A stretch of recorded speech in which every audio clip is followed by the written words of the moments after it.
नमस्ते। आरव मेहता, मुंबई की भागती जिंदगी से थका हुआ एक आदमी। प्रिया, एक युवा विधवा, अपनी बेटी आराध्या के साथ अकेले जूझ रही।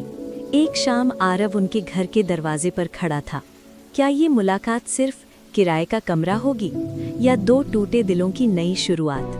विधवा और अनजान आदमी, पार्ट 1। मुंबई की भागती दौड़ती जिंदगी में आरव मेहता पूरी तरह थक चुका था। हर सुबह भीड़, शोर और ऊंची इमारतें, लेकिन अंदर से वो बिल्कुल खाली था। घर पहुंचने के बाद भी उसके परिवार वाले उसे शादी के लिए बार बार तंग करते रहे। शादी कब करेगा आरव? अब तो उम्र हो गई है। तुम्हारे छोटे भाई की भी शादी हो गई। बस करिए, मैं थक गया हूँ। हर दिन यही सुनकर बोर हो रहा। घर में भी हालत कुछ बेहतर नहीं थी। हर रोज यही सुनना पड़ता था। शादी कब करेगा आरव? अब तो उम्र हो गई है। तुम्हारे छोटे भाई की भी शादी हो गई है। उस रात वह सो नहीं पाया, बस छत को ताकता रहा, सोचता रहा कि लोगों से भरा घर भी कैसे इतना खाली लग सकता है। Why does it hurt so much? I can't keep pretending. कुछ दिन बाद आरव को ऑफिस में एक महत्वपूर्ण लेटर मिला। प्रमोशन के साथ साथ एक दूर के रिमोट एयर स्ट्रिप पर ट्रांसफर ऑर्डर। उसने लेटर को दोनों हाथों में पकड़कर ध्यान से पढ़ा। रात हो चुकी थी। आरव अपने कमरे में अकेला बैठा था। हाथ में वो ट्रांसफर लेटर था जिसने उसकी जिंदगी का रुख बदल दिया। बहुत सोचने के बाद उसने बस अब नहीं रुकना है। कुछ दिन बाद उसे ट्रांसफर ऑर्डर मिला, एक दूर का एयर स्ट्रिप। ज्यादा लोग हिचकते, लेकिन आरव नहीं। उसके लिए ट्रांसफर दे, लेकिन आरव नहीं। ये एक बचाव था। जैसे जैसे बस आगे बढ़ी, स्काई स्क्रेपर्स धीरे धीरे गायब होते गए। शहर की चकाचौंध से दूर, जहां सिर्फ आसमान और खामोशी थी। आरव ने आंखें बंद की और पहली बार गहरी सांस ली। उसने पीछे मुड़कर नहीं देखा।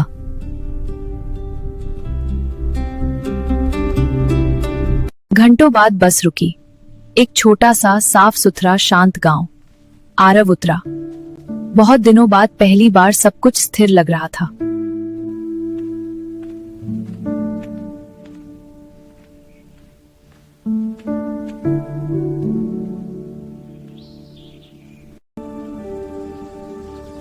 रहने की जगह ढूंढते हुए वह एक अच्छे घर के सामने पहुंचा और दरवाजा खटखटाया।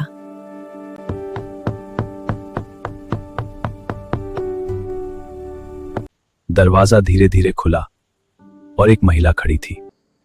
दरवाजा खुलते ही आरव ने धीरे से कहा, मुझे रहने के लिए कमरा चाहिए था।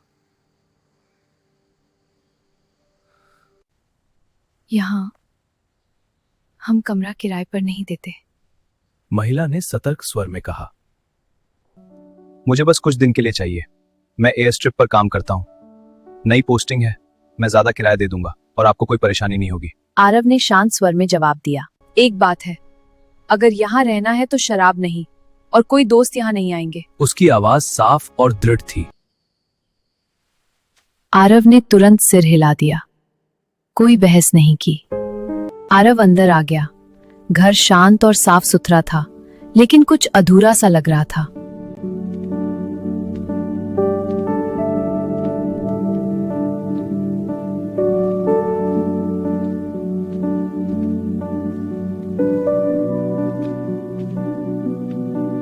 आइए, मैं कमरा दिखाती हूँ।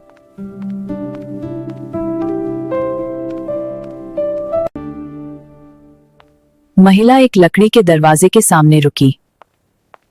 यही है कमरा।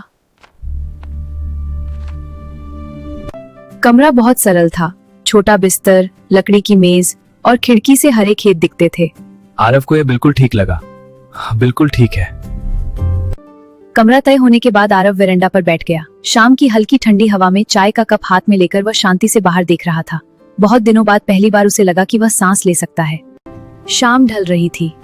गांव के आंगन में बच्चों की हंसी गूंजने लगी थी। छोटे छोटे बच्चे खुशी से दौड़ रहे थे, एक दूसरे को पकड़ने की कोशिश कर रहे थे। बहुत दिनों बाद आरव को ऐसी शुद्ध और निर्दोष हंसी सुनाई दी। यह गांव की पहली शाम थी। शाम ढल रही थी। एक छोटी सी लड़की मुभीब कोने में बैठी थी। वह बार बार कोशिश कर रही थी कि टूटा हुआ पंख फिर से जोड़ दे, लेकिन वह बार बार गिर जाता था। मेरा खिलौना टूट गया। अब मैं इसे कैसे खेल? मुझे बहुत दुख हो रहा है। वापस चाहिए।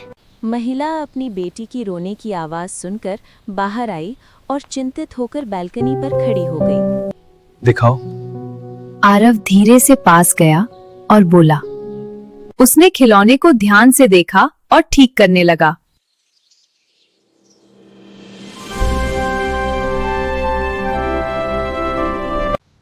अब उड़ सकता है। लड़की ने खिलौना देखा और अचानक मुस्कुरा दी। Ready? Let's see it fly. Okay, here it goes. Wow, it's flying. Great launch, watch it go. It's going so high. Yeah, let's do it again. वह रुक गई और देखती रही। पहली बार वह उसे अजनबी नहीं लग रहा था। माँ देखो, ठीक हो गया। लड़की खुशी से दौड़ती हुई अंदर गई। माँ देखो, ठीक हो गया। हाँ, बहुत अच्छा। महिला ने बेटी को और खिलौने को देखा। उसकी आंखें नरम पड़ गईं और बिना कुछ कहे आरव को भी अंदर से कुछ महसूस हुआ कि वह अब अकेला नहीं था।